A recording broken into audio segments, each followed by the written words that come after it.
And it's that cessation of this rate of glycolysis that allows carbon like ribose and serine to flux off the glycolytic pathway to supply the remaining steps of nucleotide biosynthesis. And so, just as an example, people are building cancer models to demonstrate that these genes that we've been studying as oncogenes truly can cause human cancer. The most lethal mouse model ever created was created in the Netherlands. And it combined on an immunoglobulin inhibitor an activated AKT and an activated MYC. And every single animal, that's a B-cell induced lymphoma, was what they were trying to mimic. Every single animal died at birth because the B cells had taken over every organ of its body. And every B cell that was born was fully transformed and reached a cell cycle time of 5 hours. So no one studies that cell model because the animal dies too quickly. And it really argues, though, that these two pathways have been constitutively activated, so the cells are flooded with the two sources of carbon and nitrogen necessary for cell growth and proliferation. Cells in a metazoan organism know how to proliferate and divide continuously. So that's the model that many of us are working on right now. There are obviously many other nutrients that are important in cell growth that others are studying. At the session that will immediately follow my talk, in one of these rooms, we'll be talking about some of the particulars of individual components, non-essential and essential amino acids. But I wanted to focus on what we can do clinically. So is this useful? Can you actually do anything? So people say, well, glutamine's important. Everybody that's ever involved in tissue culture here in this audience has added a 10-fold or 20-fold excess of glutamine over every other amino acid in their tissue culture. That is the great discovery that got Harry Eagle to have his name on every tissue culture media that exists. That E in all those media is Harry Eagle, 1957, he figured out you had to add a 10-fold more excess of glutamine. And so people have argued that's because maybe glutamine's oxidized in tissue culture media. That's not the answer. It truly is that cells need a higher supply of glutamine to engage in growth, because glutamine is the source of all reduced nitrogen for nucleotide, complex lipid, and also non-essential amino acid synthesis. And so a couple of years ago, to try and prove that in vivo, we took a rule from the people that had made 2-deoxyglucose, and we made a fluorophore that was, or a radioisotope, which was 18-fluorosubstituted glutamine. And we used it to track where glutamine is actually used in vivo in normal, healthy animals. Now, this had actually been done by more complex methods several decades ago, but this is something that can be done in PET scanning immediately, and this is just one of our very first experiments that we published a few years ago. And what you can see is quite revealing. There are tissues in our body that preferentially use glutamine as their bioenergetic subsource. That was known. The one that was best known was actually the pancreas. Kidney and liver use a fair amount of glutamine as well, but that's its traditional role as metabolic organs as they convert glutamine to storage or to secretion. The intestines, for reasons we don't know, still take up a lot of glutamine, but there were tissues that don't use it at all. The brain, which is highly positive on a PET scan, is completely negative for its use of glutamine. That makes sense because all neurotransmitters are really derived from glutamate. And glutamine in high excess would screw that up if the cells were taking it up. It would completely screw up normal glutamate metabolism, at least as a hand-waving teleologic argument. And many other tissues are intermediate. As you can see, lung and heart here are intermediate for their use of glutamine. And we took that, and for the last few years, we've actually been doing phase 0 clinical trials in cancer patients to ask, is this a good way to analyze the metabolism of tumors? And so the first is what I just set up, which is brain metastases can't be studied by PET scan imaging.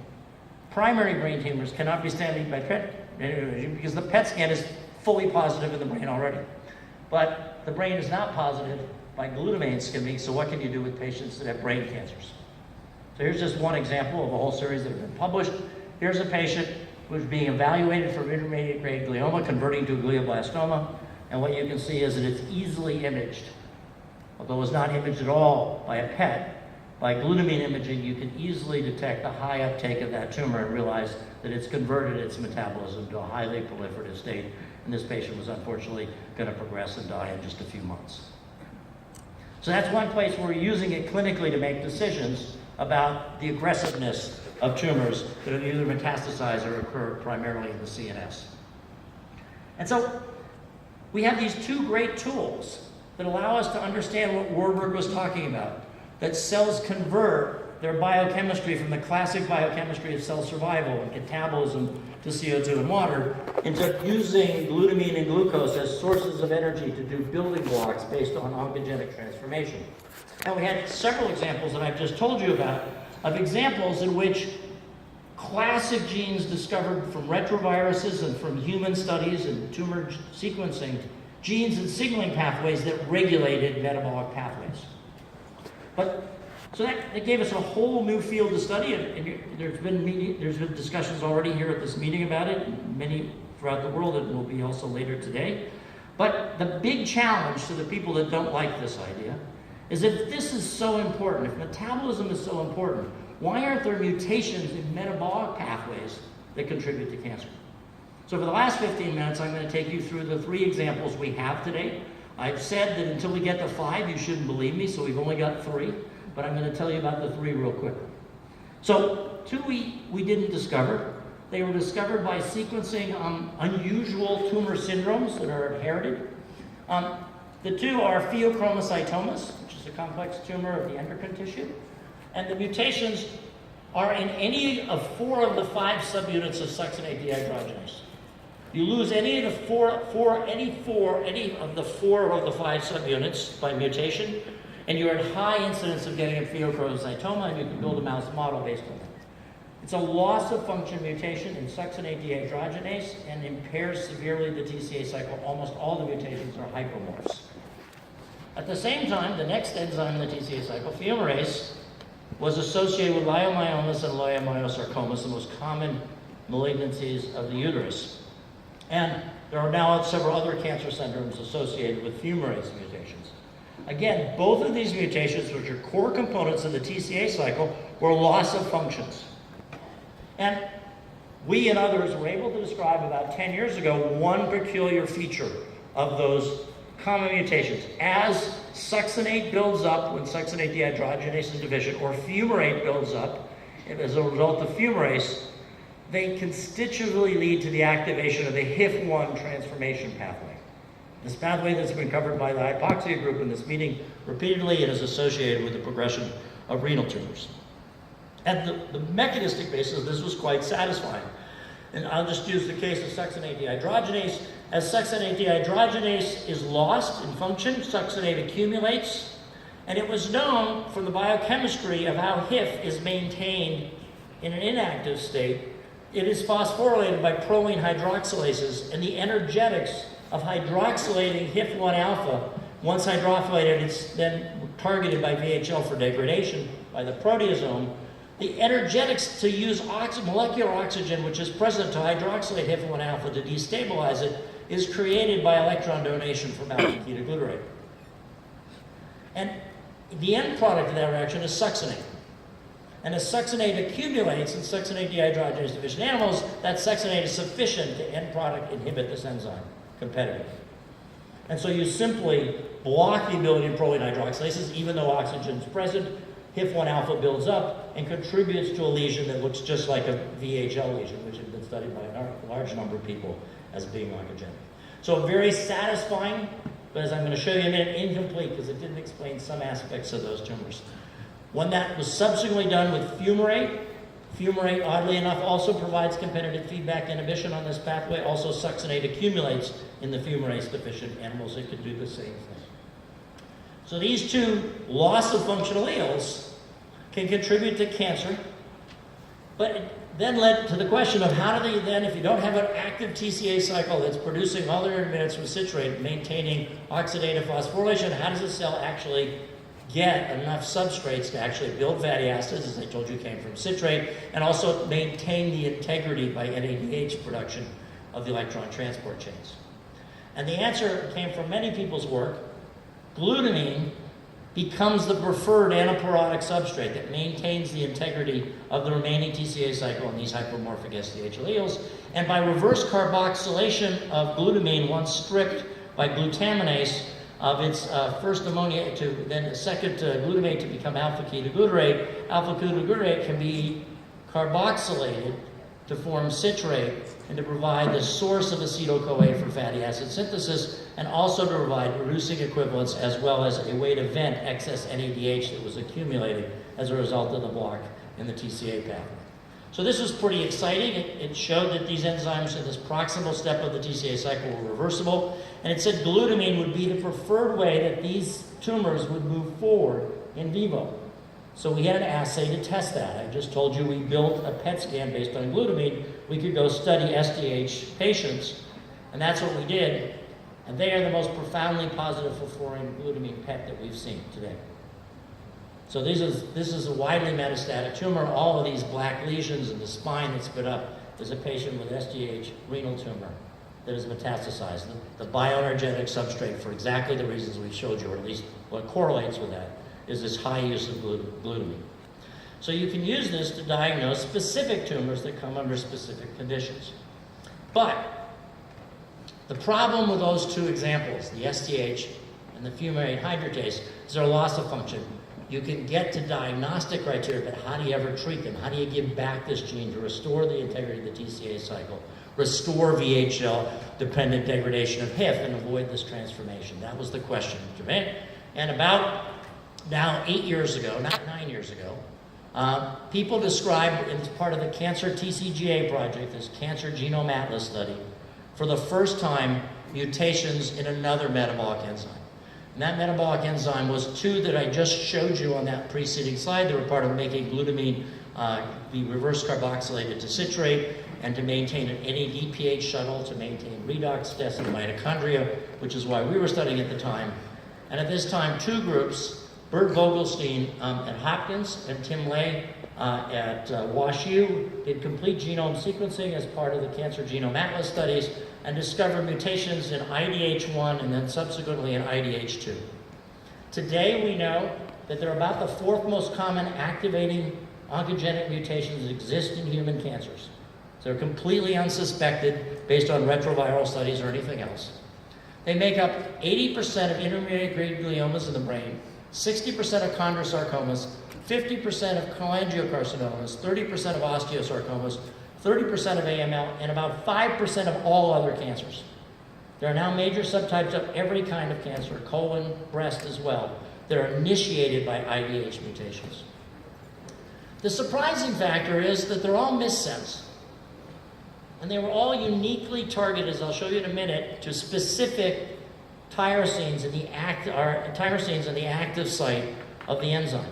They're required to carry out the oxidation of isocitrate to alpha-ketoglutarate.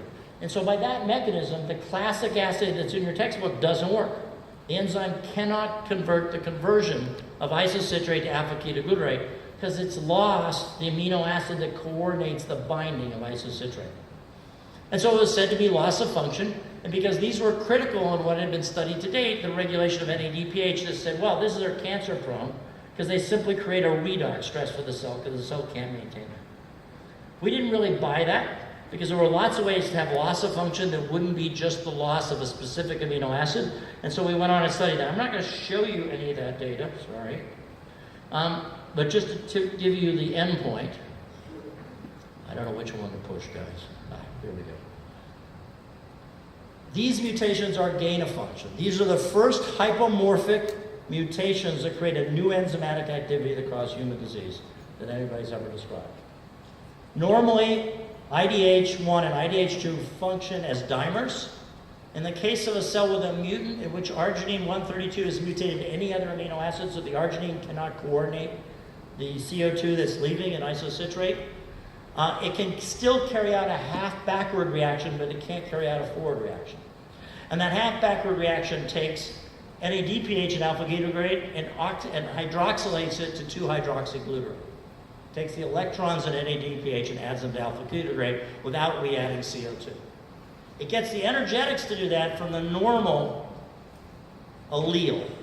That's its heterodimeric partner as a biochemical event, which has an 800-fold faster rate constant in this direction, providing a high local concentration of NADPH and alpha-ketoglutarate, and that leads this to become a machine that converts isocitrate to 2-hydroxyglutarate progressively in the cell.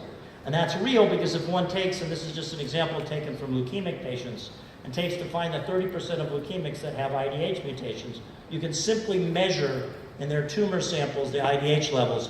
I'll show you, this is a log scale, Patients with IDH wild type have no measurable 2-hydroxyglutarate, but it's 100-fold higher, or approximately 5 to 10 millimolar in tumor cells that have this mutation. And what was exciting about the studies in leukemia was the fact that we thought we'd found every gene that would ever need to be found in leukemia. It's been studied for 50 years at a molecular level. And so you could build circus plots like this where you ask, when IDH was mutated, what other genes that were known to cause human leukemia, what was mutated? And you can see when IDH is mutated, every other gene that's known to cause human leukemia is co-mutated except one, that's TET2. And when TET2 is mutated, it's exactly the same. Every other one's mutated except for IDH. So this was classic epistasis analysis of genetics, and it said these things might work in the same pathway, and that turned a molecular insight into biochemistry, because in fact what was being worked out just then was that TET2 was the enzyme that demethylates cytosine to convert methylated cytosine into demethylated cytosine through progressive hydroxylation, and the energetics of that reaction was to, again, molecularly reduce oxygen to hydroxylate cytosine repetitively using the conversion of alpha-ketoglutarate to succinate. And that is exactly the same way it was subsequently learned that the Jumonji family of histone demethylases work to convert histone demethylation to demethylate histones in vivo on DNA and open chromatin.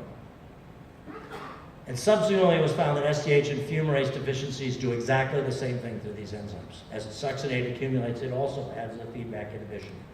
But in the case of IDH, it's the 2-hydroxyglutarate that acts as a competitive antagonist to the binding of alpha-ketoglutarate. In the case of these enzymes, it's succinate that adds end product inhibition. And to make a long story short, as I'm running out of time, we subsequently went on to show that without the ability to carry out alpha-ketoglutarate-dependent demethylation of histones, as well as DNA, cells were unable to reverse the silencing complex PRC2, which is used in adult stem cells to suppress lineage differentiation genes until cells undergo proliferation and differentiation. And so that predicted that these cells that had mutations in IDH would be stuck in a progenitor state where they couldn't access cells to effectively terminally differentiate, and led to a very testable model in which the accumulation of 2-HG blocked the demethylation of PRC silenced genes by either TET2 or histone demethylases and blocked differentiation. To test that, we made a transgenic animal in which 2-HG was produced in the myeloid progenitor cells, and those cells completely lost their ability to differentiate. The problem is they didn't develop leukemia. So just losing the ability to differentiate doesn't get you anywhere. But when you add a proliferation lesion, the other things that are coordinately the most commonly co-associated genes, either a mutation in the receptor tyrosine kinase that's most commonly associated with leukemia, or the RAS gene that's most commonly mutated in human cancer, suddenly you get classic AML when every animal dies in 90 days. And you can use that animal then to test various drug combinations to ask, does it matter that the oncometabolite, as we produced it, 2-HG, is actually the transforming event? And so a tool compound was made by a company that Lucan Lady and Tak Mak and I started called Agios Pharmaceutical that could suppress the ability of this allele of IDH2, R140Q, to produce 2-HG, but not the other arginine that could mutate in IDH2 to cause the same phenotype. So it was specific. And we treated animals that had either the IDH R140Q, which could be inhibited in 2-HG production, or had the IDH R172K mutation, which could not be inhibited. And this was a little depressing for the postdoc that did this for the students, right? Because when we started and looked at the animals in the first week, the white blood cell counts were statistically higher in the animals we thought would respond. We thought, or he thought, they were getting worse, until we actually looked at those white cells and discovered they'd all differentiated into terminal myeloid cells. The myeloid blasts had differentiated as a result of losing 2-HG production. That did not happen in the mice that had the other allele mutated down here, and that you can see that differentiation based on differentiation molecules. And after 3 weeks of continuous treatment, every animal went into remission and remained in remission as long as we treated the animal to prevent 2-HG, which said this drug actually this 2-HG was required to maintain the undifferentiated phenotype and sustain the proliferative accumulation of these cells. That went on to a phase 1 clinical trial that was initiated 3 years ago. It was based on a dose escalation style, but unfortunately that dose escalation style was not able to be completed because as they got to the second dose, the vast majority of patients started going into complete remissions. These are patients with terminal AML that have actually got no other acceptable treatment and have less than 6 months to live. As a result of this, the FDA recommended that the team at Memorial Sloan Kettering with Agios Pharmaceuticals continue at that and just continue accumulating patients. We were able then to add bone marrows to demonstrate that, in fact, unlike all other treatments for AML where all the tumor cells are killed by the chemotherapy, all that happens in vivo, the marrows never become acellular, just the cells go from being blasts to differentiating over a 3 to 4 week period, and the patients then go into remission. The results of that clinical trial came out at the end of last summer and showed that about 40% of patients at end-stage leukemia would respond, about a third of them with a complete remission. And that led to FDA approval of this drug. The satisfying thing for the scientists, for us in the audience, was this is great, it's helping people, but it got a black box warning, just so that you know, because the only side effect that can be repetitively described is the patients all get differentiation of their blasts and get hyperdifferentiation syndrome, a syndrome that had previously been described for promyelocytic leukemia. And finally, the validation that this is really the target has just come in the last few months. There are several papers now in press describing that these patients after 6 months to a year start to relapse. They accumulate 2-hydroxyglutarate again, and now by multiple mechanisms, I'll show you only one here, they acquire new mutations that provide resistance to the drug and make the mutant allele resistant to actually the effects of the drug, and 2-HG reaccumulates, suggesting completing Koch's postulates that it's the 2-HG that matters. So there are multiple mechanisms and they'll all be out in the next few weeks. So with that, I want to thank the people that helped with this study. It's been a large collaboration of people.